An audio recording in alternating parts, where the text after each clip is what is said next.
అధ్యక్ష గౌరవ సభ్యులు 2019 నుంచి 24 వరకు చంద్రబాబు నాయుడు గారు పారిపోయారని మీరు అంటున్నారు అధ్యక్ష. మీరు నాకు తెలిసినందుకు మీరు ఎమ్మెల్యే కాదనుకుంటప్పుడు చంద్రబాబు నాయుడు గారు హౌస్కి వచ్చారు, శాసనసభ సాక్షిగా నా తల్లిని అవమానించారు అధ్యక్ష. అది గుర్తుపెట్టుకోండి. మీరు గౌరవ సభతో వస్తున్నారు, మా తల్లిని అవమానించారు. ఈ రోజు మీరు కావాలని పోస్టులు కూడా అట్టని పెడుతున్నారు.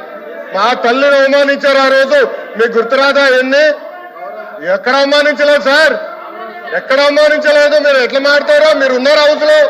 మీరు ఉన్నారా హౌస్ లో? మీరు ఉన్నారా హౌస్ లో? ఆ రోజు కూర్చోండి. మా తల్లిని అవమానించారు. అక్కడ మీరు ఉన్నారా హౌస్ లో? షర్మిల గారిని అవమానిస్తారు, విజయలక్ష్మి గారిని అవమానిస్తారు, మా తల్లిని అవమానిస్తారా? ఏం గుర్తురాదా మీకు? అదే ఒక్క నిమిషం నేను కూడా మాట్లాడచ్చు. గుర్తుపెట్టుకోండి, ఒక్క నిమిషం నేను కూడా మాట్లాడండి. ఏనాడు మేము మాట్లాడలేదు. కూర్చోండి. ఏనాడు జగన్మోహన్ రెడ్డి గారి కుటుంబం గురించి మేము ఏనాడు మాట్లాడాల? నేను ఏనాడు మాట్లాడాల? మా సభ్యులు ఏనాడు మాట్లాడాల? కూర్చోండి. శాసనసభ సాక్షిగా మా తల్లిని అవమానిస్తే కూర్చోమంటారా? కూర్చోమంటారా? 22 వరకు చంద్రబాబు నాయుడు గారు ప్రతిరోజు హౌస్కి వచ్చారు, ప్రతిరోజు హౌస్ నిలబడ్డాడు, సింగిల్ గా నిలబడ్డాడు. సింహంగా గుర్తుపెట్టు, సింగిల్ గా నిలబడ్డాడు, పోరాడారు. ఆ రోజు మా తల్లిని అవమానించారు కనుకనే బాధ తట్టుకోలేక సభ బైకాట్ చేసి బయటకు వెళ్ళారు. కానీ ఎమ్మెల్యేలు ఉన్నారు ఇక్కడ. నిమ్మల రామారెడ్డి గారు వెళ్ళారు, స్వామి గారు ఉన్నారు, ఇతర గొట్టపాటి రవి గారు వెళ్ళారు. అది మాకున్న చిత్తశుద్ధి అండి. ఈ రోజు మీ ఎమ్మెల్యేలు ఎందుకు రావట్లేదు అని అడుగుతున్నా. 10 మంది జగన్మోహన్ రెడ్డి కాకుండా, జగన్మోహన్ రెడ్డి గారు కాకుండా 10 మంది ఉన్నారు, రాలేదు.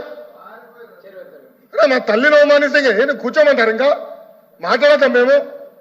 మేము మనుషులు కాదా? సొంత తల్లి అవమానించారు సార్ ఆ రోజు. మాడుకున్న కూర్చోమంటారు? అయితే తెలియకుండా ఏదంటే అది మాడితే ఎట్లా అధ్యక్ష? ఎందుకు ఆ రోజు బైకాట్ చేస్తారో మాకు తెలుసు. నేను అక్కడే కూర్చోండి. కూర్చోండి, కూర్చోండి ప్లీజ్ ప్లీజ్ ప్లీజ్. ఎల్ఓపి గారు, ఎల్ఓపి గారు, ఎల్ఓపి గారు. సార్ ఇప్పుడు సభ్యులు వచ్చి మాట్లాడారు. ఇప్పుడు సందర్భాన్ని వచ్చి తీసుకొచ్చారు. ఎవరు తల్లిని, ఎవరు చెల్లిని, ఎవరు కుటుంబ సభ్యుల్ని ఎవరు అవమానించారు సార్? ఎవరు కూడా ఉపేక్షించేది లేదు, సహించేది లేదు. దాన్ని ఎవరు సమర్థించేది కూడా లేదు. దాన్ని ఎప్పుడు కూడా సమర్థించాం దాన్ని. అది అలాంటి సందర్భాలు వచ్చి మళ్ళీ మనం లేని సందర్భాలను ఇక్కడ తీసుకొచ్చి సభల్లో ఉండి ఏ సందర్భం మాట్లాడుకుని ఏం చేసిన రికార్డులో ఉండదు అధ్యక్ష. రికార్డులో లేని విషయాల్ని, అవసరం లేని విషయాల్ని ఇక్కడ తీసుకొచ్చి అనవసరంగా హోందాగా మనం ప్రవర్తించాలి అధ్యక్ష. ఒక తప్పు కానీ దాన్ని మేము సమర్థించట్లేదు, ఎట్టి పరిస్థితుల్లో సమర్థించట్లేదు, ఎట్టి పరిస్థితుల్లో సమర్థించట్లేదు అన్నారు, ఎట్టి పరిస్థితుల్లో సమర్థించట్లేదు, సమర్థించట్లేదు అంటారు సార్. అధ్యక్ష అధ్యక్ష సమర్థించట్లేదు అంటారు. ఒక్క నిమిషం. ఇప్పుడు సమర్థించట్లేదు అంటారు. ఎవరైతే ఆ రోజు అవమానించారో టికెట్ ఇచ్చారు కదా అధ్యక్ష. మళ్ళీ సమర్థిస్తాం కాదా అది? ఎవరైతే మా తల్లిని అవమానించారో వాళ్ళకి మళ్ళీ టికెట్ ఇచ్చారు, వాళ్ళు ఓడిపోయారు, అది డిఫరెంట్ స్టోరీ. బట్ టికెట్ ఇచ్చినప్పుడు సమర్థిస్తాం కాదా అధ్యక్ష? అది ఎట్లా మారుతారు అధ్యక్ష? ఎల్ఓపి గారు దయచేసి ఆలోచించమని కోరుతున్నా. ఆ రోజు సమర్థించారు, టికెట్ ఇచ్చారు, ఓడిపోయారు ఆ వ్యక్తి. దానికని ఏమంటారు అధ్యక్ష? సో దయచేసి ఆనాడు చంద్రబాబు నాయుడు గారు 2.5 సంవత్సరాలు నాకు గుర్తున్నంత వరకు అధ్యక్ష 2.5 years హౌస్కి వెళ్ళారు. దాని తర్వాత ఎప్పుడైతే మా తల్లిని అవమానించారో అప్పుడే బయటకు వచ్చి వీడియోలు ఉన్నాయి, ఎవరేం చేస్తారో తెలుసు, రాష్ట్ర ప్రజలు ఆనాడు చూశారు, అన్ని బయట ఉన్నాయి అధ్యక్ష. మళ్ళీ ఎందుకు సమర్థిస్తారో రాకపోతే అర్థం అవట్లేదు. ఒకసారి అధ్యక్ష సార్, ఇప్పుడు బడ్జెట్ మీద చర్చ కొనసాగట్లేదు. ఆరోపణలు అధ్యక్ష. నేను అన్నదానికి వాళ్ళు మాట్లాడారు. మా నాయకుడు ఇప్పుడే మా లోకేష్ రావు గారు చెప్పారు, సభలో గౌరవ సభలో అవమానించారు కాబట్టి ఈ సభని గౌరవ సభగా మార్చి ముఖ్యమంత్రిగా వస్తామని సభలో చెప్పి మేము బయటికి వెళ్ళాం అధ్యక్ష. సమాధానం ప్రజలకు చెప్పకుండా వెళ్ళలేదు అధ్యక్ష. రెండోది, బొత్స గారు, ఎల్ఓపి గారు 2014-19 ఇదే హౌస్లోకి మాట ఇచ్చారు అధ్యక్ష. ఆ రోజు వాళ్ళ నాయకురాలు గురించి ఎవరైతే వాళ్ళ నాయకుడు ఉన్నాడో తండ్రిని అడ్డం పెట్టుకుని 1,00,000 కోట్లు దోపిడీ చేసినమాట వారు మాట్లాడింది వాస్తవం. రికార్డ్స్. రెండోది, దయచేసి గతం గురించి వెళ్ళకండి. ఆ కన్నబాబు గారు కూడా, Please. ఆ త్రిమూర్తులు గారు కూడా, వదిలేయండి. ఈ సభ్యులందరూ కూడా 14-19 సభలో విజయ అని మాట్లాడింది వాస్తవం కాదా? విజయమ్మ గారు మాట్లాడేది వాస్తవం కాదా?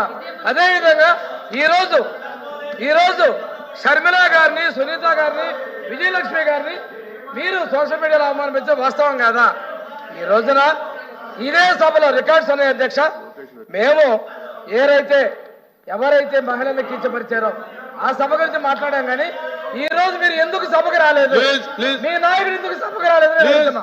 కూర్చోండి ప్లీజ్. కూర్చోండి కూర్చోండి.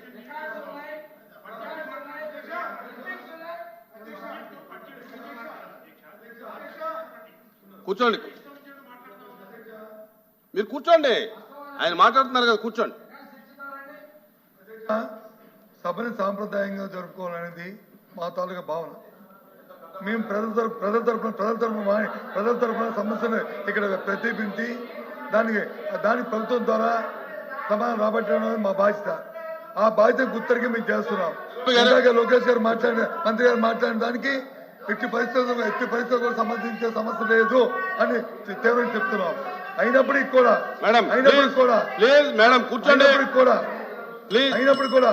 మళ్ళీ గౌరవ సభ్యులు వచ్చి మాట్లాడడం అనేది అది కరెక్ట్ కాదు.